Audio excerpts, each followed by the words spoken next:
goes straight through to the spreadsheet and you can't do it again. So I'm just going to show you what the tests look like and talk you through them. So, yeah, don't use your noise organizer.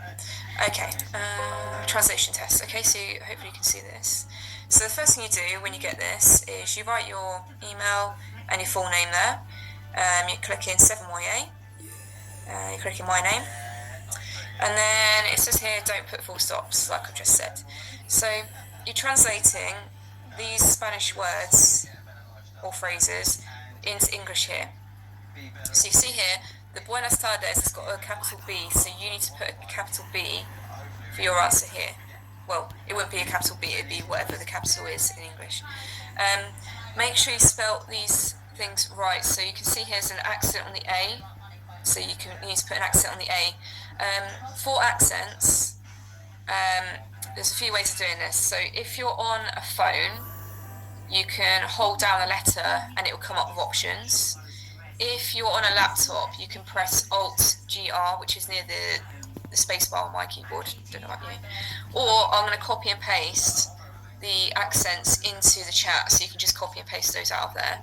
So just bear in mind with this, you need a capital N and an accent on the A. This is a town in Spain. You just need to copy it. So make sure you've got the spelling right, otherwise it will just, yeah, that's right. Otherwise it will say it's wrong. You need to have the whole sentence correct to get the full marks. So if you only put this first bit here, what mi pasión means, but you miss out this, you'll get 0. Okay?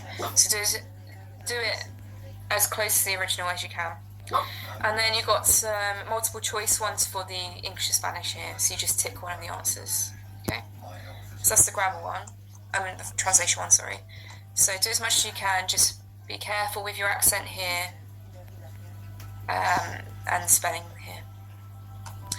And then the grammar tests, same thing, you just tick your class, everything like that. So the Alt-GR on my keyboard, it's next to the spacebar on the right hand side. It might be different on yours, but you can just copy and paste it out of the chat if you want to. So you've got a couple of multiple choice questions here. Here, you need to tick 3 of these words for the infinitive. Which of these is infinitive? And you can see here what I mean about the little... Oh, it might be that one. Yeah, it might be that one. You can see there's only tiny differences here. So you've got AIS here, and AIS here, and AIS here, but 2 of them have got accents. And this one's got an accent here, but not on these 2. So you need to think really carefully which one is going to be right. And then here, for the last bit, you have to write these words out in Spanish. So we've given you we eat, comer.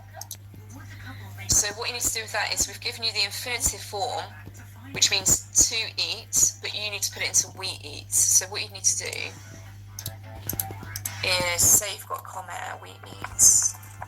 You need to take your infinitive, you take the ending off, the ER, so you take that off, and you need to add the ending for we eat, which is going to be comemos, okay?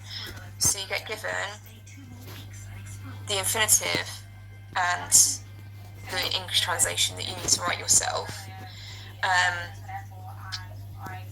What else was I going to say about that? What was I going to say? Yeah, so if you can't remember your endings, maybe look at these ones and see if you can remember which one is it going to be. It always goes in the same order, so it's always going to be I, you, he, she, we, you plural, they. Okay? So I'm going to send you an email with these on now. So I'm going to send you the translation one first. And I'm going to put the link in the chat as well. Okay, so that should be over to you now. And copy that link into the chat. So you've got 15 minutes to do this one, and then I'll go through the grammar.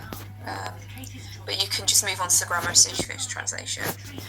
Has anyone got any questions on anything I've just said?